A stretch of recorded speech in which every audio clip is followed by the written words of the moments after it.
여러분, 누군가와 대화를 할 때 말 붙이기가 참 힘든 사람 있지 않나요? 혹은 굳이 저 사람이랑은 말 섞기 싫다 하는 사람들도 있죠. 같은 말을 하는데도 묘하게 짜증이 묻어나고 얘기하다 보면 나한테 뭐가 화가 난 것 같기도 하고 얘기 끝에는 결국 나는 불쾌한 기분을 가지게 되는, 사실 이런 사람은 어느 단체, 어느 직장 혹은 친구 모임에도 한두 명씩 꼭 있기 마련이더라고요.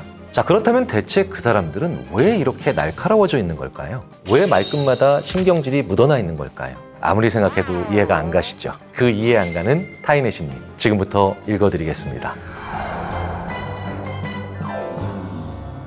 안녕하세요. 타인의 심리 읽어드립니다의 인지심리학자 김경일입니다. 말할 때마다 신경질 내는 사람. 사실 여러 가지 이유가 있겠지만 이런 경우는 대체적으로 어린 시절까지도 좀 거슬러 올라갈 필요가 있습니다. 어렸을 때부터 그렇게 말하면 안 된다라고 하는 언어 교정을 잘 받지 못한 분들이 많아요. 이유는 다양하죠. 너무 귀하게 자라서 모든 걸 너무 다 잘해서 이런 말로는 지적을 안 받았던 거죠. 필요한 언어 교정을 제대로 못 받았으니 남들이 불편한 말투를 계속 사용하게 된다는 거죠. 말할 때마다 신경질을 내고 짜증을 내는 이런 사람들은 자기를 지키기 위한 방법으로 신경질을 선택한 경우가 많습니다. 자기도 모르게요. 자기도 모르게 그렇게 됐다는 건 굉장히 중요한 건데요. 자기를 편하게 만드는 방법을 부지불식간에 알아냈고 사용하는 것을 습관화시켰다는 의미가 됩니다. 사람들은요, 기본적으로 자기를 편하게 만드는 방법을 사용하게 되어 있습니다. 내가 웃을 때마다 좋은 결과가 일어난다는 것을 계속해서 배운 친구는요, 잘 웃게 되죠. 내가 살아남는 주요 전략으로 웃는 전략을 택하는 겁니다. 이럴 때는 요만큼 웃고, 저럴 땐 소리내서 웃고, 이럴 때는 살짝 웃고, 다른 사람들과 좋은 관계나 아니면 대화를 터나가는 방법으로 사용을 한다는 거예요. 그런데 이렇게 같은 목적을 가진 방법으로 짜증을 선택하거나 신경질을 선택하는 경우도 있다는 겁니다. 우는 아이 떡 하나 더 준다, 이런 속담이 있을 정도니까 이 속담을 정말 맞다고 생각하고 이 방법을 쓰는 사람들은 어떻게 하면 제대로 신경질을 정교하게 낼까, 이 감정을 세부적으로 만든다는 거예요. 신경질적인 사람이 조직에 있을 때 가장 큰 문제는 심각한 피해자가 꼭 한 명은 발생한다는 겁니다. 이 신경질적인 사람들은요, 의외로 사람을 찍어놓고 이런 일을 하기 때문이에요. 항상 짜증이 난다고 하지만, 누구에게나 짜증을 내는 것 같지만 자기의 짜증 바지를 정해놓고 있다는 거예요. 왜냐하면 이런 사람이 있다는 걸 알면 대부분 피해 다니니까요. 못 피하는 한 사람을 정해놓는다는 거죠. 업무상 피할 수 없는 사람, 내 방법을 못 쓰는 다른 인물. 그러니까 이런 사람들이 있는 조직은 누구 한 명이 굉장히 괴롭고 지옥 같은 상황을 계속 보내고 있다고 생각하시면 되고요. 그리고 그런 피해자들이 어디에 있는가를 계속해서 살펴봐야 됩니다.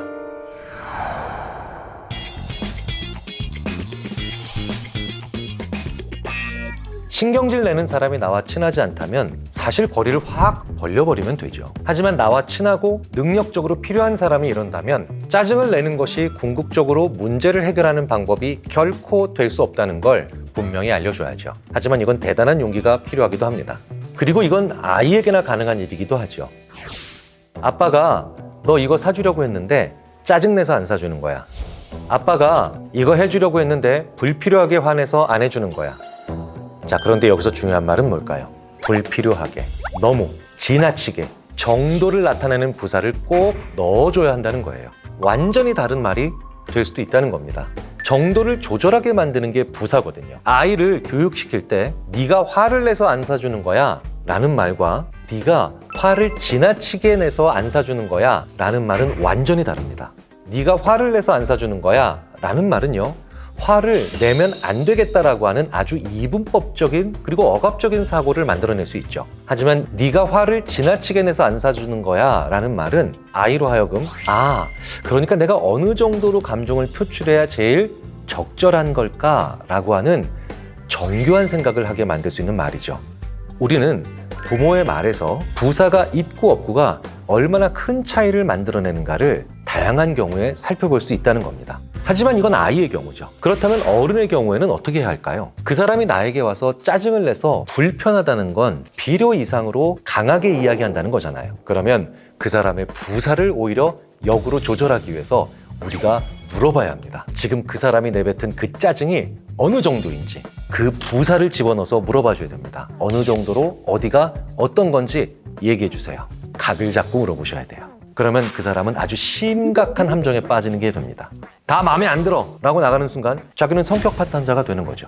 이것 때문이야 라고 하면 자기가 과도하게 화를 냈다는 게 들통이 나는 거예요. 그런데 오히려 이럴 때 가장 피해야 하는 말이 있죠. 왜 짜증을 내세요? 왜 화가 나셨어요? 왜라고 얘기하면 감정이 나오기 쉬워집니다. 왜 이렇게 화나 짜증을 내세요? 라는 말에 너희들이 일하는 자세 때문이지. 이렇게 말을 하기 쉬워진다는 거예요. 그러면 어디에도 단서는 없고 말하는 사람의 책임도 없는 겁니다. 그런데 어디가 어떻게? 라는 부사적 질문을 내 질문 속에서 넣는다면 일만 놓고 얘기하겠다는 거죠. 그 사람이 나의 감정, 나의 태도, 나의 자세를 트집 잡기가 어려워진다는 거예요. 특히 이 사람이 나보다 더 위에 있는 위치, 나보다 더 주도권을 잡을 수 있는 위치에 있다면 더더욱 이 방법은 중요한 효과를 발휘합니다. 그런데 이런 상사를 그냥 피하고 싶을 때도 있겠죠. 어떻게 해야 할까요? 사실 매번 피하면 그 사람도 눈치를 챕니다. 내가 도망 다닌다는 것을 알기 때문에 나를 더 구석으로 몰죠. 나를 더 괴롭힐 수도 있다는 거예요. 그렇다면 적당히 반응해야 될 때와 피할 때를 찾아서 이걸 구분하는 것이 중요합니다. 신경질적인 권력자의 특징이 있죠. 권력자는 자기가 주로 쓰는 손을 좋아합니다. 같은 글씨를 써도 같은 물건을 들어도 자기가 주로 안 쓰는 손보다 주로 쓰는 손인 오른손으로 물건을 들 때 훨씬 더 불평을 덜합니다. 권력을 잡고 있지 않은 사람들, 물건을 들고 있으세요 라고 했을 때 왼손으로 들고 있던 오른손으로 들고 있던 큰 차이가 없다는 거예요. 신경질적인 사람들도 일상적인 일이나 익숙한 일을 할 때는 그 짜증과 신경질을 평상시보다 더 많이 내지 않는 것으로 나타납니다. 그러니 늘 피해 다닐 수 없다면 신경질적인 상사가 나와 함께 익숙한 일, 능숙한 일 혹은 일상적으로 해왔던 일을 할 때 같이 파트너가 되는 건 그나마 나를 덜 위험하게 만들 겁니다. 그 신경질적인 상사가 새로운 업무에 도전을 한다? 그렇다면 그때는 그 사람과 최대한 마주치지 않는 게 상책입니다. 그리고 그게 정 안 될 때는 왜라는 말을 최대한 배제하는 언어를 사용하셔야 된다는 거죠. 자, 그렇다면 내 친한 친구가 이럴 땐 어떻게 대처를 해야 할까요? 이렇게 신경질을 많이 내는 사람들의 특징은 부정적 화법을 자주 사용한다는 겁니다. 아니 됐고, 아니 이런 말들을 많이 쓴다는 겁니다. 아주 친한 사이라면 그 사람들이 느끼지 못하는 그 말투를 따라해보면 그 사람들도 불편해합니다. 너 왜 그래? 네 말투가 이래 라고 말해줄 수 있다는 거죠. 그런데 안 친하면 이 방법도 곤란하죠. 그럴 때는 그게 무슨 뜻이야 라고 물어보셔야 됩니다. 아니 됐고 라는 말을 상습적으로 하는 사람들은 신경질을 내는 게 아니라 부정적인 것을 얘기하는 것도 아니라 그저 리액션이라고 생각하는 경우가 많기 때문이에요. 그 아니 됐고가 무슨 뜻이야? 라고 가볍게 제동을 걸어주시는 건 나는 리액션이라고 하는데 상대방에게는 상당히 이상해 보일 수 있다는 걸 일깨워줄 필요가 있다는 겁니다.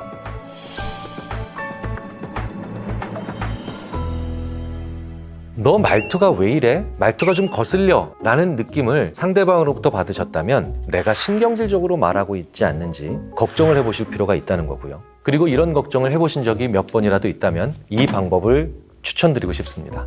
내 말을 한번 녹음해서 들어보시는 거예요. 자기의 언어 습관을 상당히 객관적이고 정확하게 알 수 있게 됩니다. 굉장히 민망하시다고요? 하지만 시도는 해보셔야 됩니다.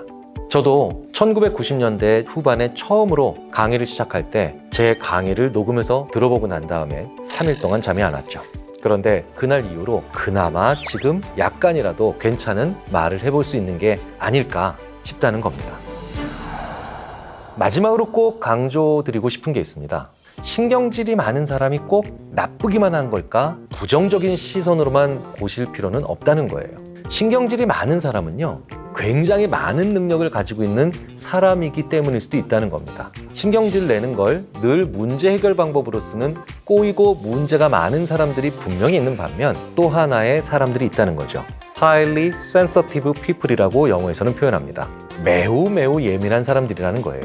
일자 샌드라고 하는 작가가 쓴 sensitive라고 하는 책이 있습니다. 그리고 이 책을 들여다보면 정말 예민한 사람들은 우리가 못 보는 걸 보기 때문에 더 부정적인 측면에 대한 이야기를 많이 할 수밖에 없다는 거예요. 그리고 이런 사람들의 또 다른 특징 하나가 바로 굉장히 기대 수준이 높을 수밖에 없다는 겁니다. 특히 전문적인 일을 해야만 하는 직업, 심지어는 예술적 분야, 아주 정밀함을 요하는 일에 그런 사람들이 많잖아요.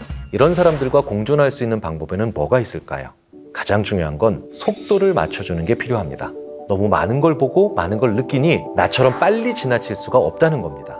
그 사람들은 느려질 수밖에 없는 사람들이라는 거예요. 모든 것에 신경질 내는 것 같지만 사실은 자기 기준보다 빨리 끝났을 때 대부분 신경질을 내는 경우가 많습니다. 가만히 있어봐. 아직 아니잖아. 이런 말들이요. 그저 발목 붙잡고 트집 잡는 것 같지만 그 사람들에게는 정말로 아직 안 끝난 거예요. 너 왜 이렇게 느려? 라고 하면서 우리가 재촉하게 되면 2차적으로 더 신경질 내게 되어 있습니다. 그렇다면 이런 사람들을 존중하고 만족시키는 방법이 두 가지가 있겠죠. 내가 더 권위자이거나 내가 더 선배 혹은 상사라고 한다면 여기까지가 딱 괜찮아 라고 단호하게 얘기해 주는 겁니다. 반대로 내가 그 매우 예민한 사람보다 부하이거나 팔로우라면 부장님 정말 이 일은 한 3시간은 해야 되는 일이었군요. 그 결과를 만들어내기 위해서는 이 3시간만큼의 시간이 정말 필요하다고 느끼고 있었기 때문에 굉장히 예민하기에 재능이 있는 사람들은 이런 말에 감동받습니다. 신경질과 짜증을 그저 문제 해결 방법으로 쓰는 사람들은 피하거나 관리하면 됩니다.